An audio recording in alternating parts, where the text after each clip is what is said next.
I love when it's this time because we get to spend these moments together reading from our devotion and listening to God's Big Idea. I'm Auntie Kay, and today is September 21st.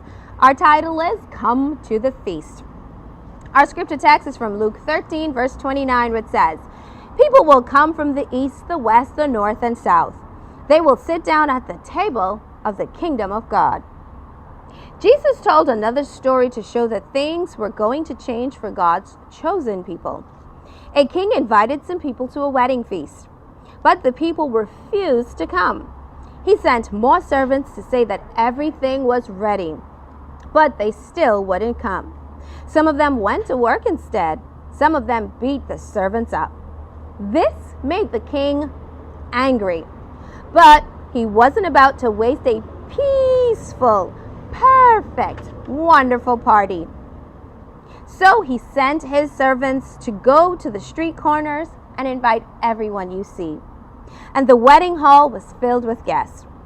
What did this story mean? God, who is the king, had invited the Jews to be his people, but they refused. They had ignored the prophets, who were the servants. So God was going to invite other people, that's non-Jewish people, to join God's kingdom. That means the kingdom represented to come to the party. Do you remember the story of the Good Samaritan found in Luke 10, verse 30 through 37? When Jesus told this story, his listeners were shocked. The story was about a Samaritan. The Jews had hated the Samaritans, but that wasn't the worst of it. In the story, the Samaritan was the hero, and the Jewish leaders in the story behaved badly. Jesus wanted the Jews to know that things that they were not, let's read that again. Jesus wanted the Jews to know that things were not going to turn out the way they had always planned.